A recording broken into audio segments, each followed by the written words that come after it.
JEE main के कल 2 shift और हुए हैं। जेईई मेन के कल 2 शिफ्ट और हुए हैं और जो पेपर का लेवल है जेईई मेन का वो फिजिक्स में स्पेशली इजी टू मॉडरेट की तरफ आ रहा है। इजी टू मॉडरेट का कहने का मतलब यह है कि डायरेक्ट फॉर्मूला बेस्ड क्वेश्चन आ रहे हैं और कुछ क्वेश्चंस में थोड़े बहुत फॉर्मूला बेस्ड हैं तो उसमें थोड़े कैलकुलेशन है, बस इससे ज्यादा टफ नहीं है।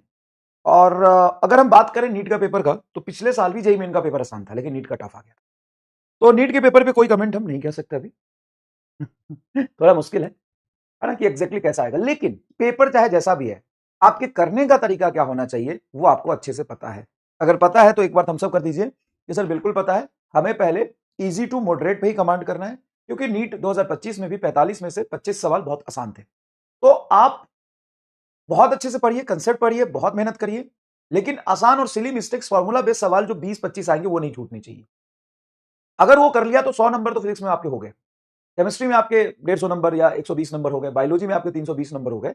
तो अगर आप 500 तक टच कर जाओगे तो उसके बाद सोचोगे ना कि मुझे 600 तक कैसे जाना है। अगर आप 500 तक नहीं टच कर पाओगे तो दिक्कत होगी।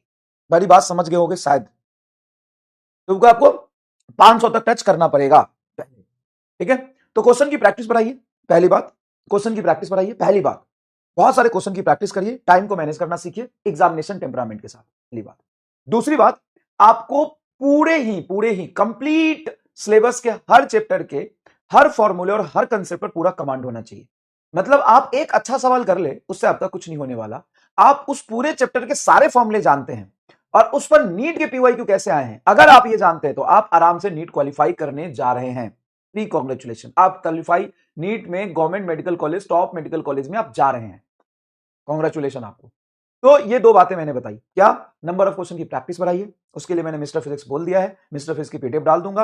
अगर पेपर आसान आता है 45 क्वेश्चन वही से आएगा, अगर मॉडरेट आता है 40 क्वेश्चन वही से आएगा, बहुत टफ आता है, बहुत एक्सेप्शनल आता है 35 क्वेश्चन वही से आएगा, और बहुत टफ और बहुत हार्ड आ गया तो भी 30 से 35 क्वेश्चन वही से आएगा और जो वो कर लेगा उसका सिलेक्शन होगा।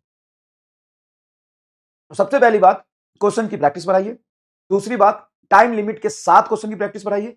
तीसरी बात, आपको हर चैप्टर के हर छोटे छोटे फॉर्मूले पे और नीट के पीवाईपी पे कमांड होना चाहिए। अगर ये तीन बात हो गया, रिवीजन बहुत अच्छे से कर पा रहे हो तो आपका सिलेक्शन 100% हो जाए। ठीक है, टाइम नहीं मिल पा रहा, टाइम मिलेगा बेटा, धीरे धीरे टाइम मिलेगा। ठीक है, धीरे धीरे ही टाइम मिलेगा, लेकिन हाँ एग्जाम टेम्परामेंट से आप कर पाए इसके लिए बहुत जरूरी है कि आपको एग्जाम में बैठ के सारी थ्योरी, सारे कंसेप्ट रिकॉल हो पाए, आप कैलकुलेशन में कोई सिली मिस्टेक्स ना करें और आप बढ़िया से उसको टाइम लिमिट के साथ कम टाइम में सॉल्व कर पाए।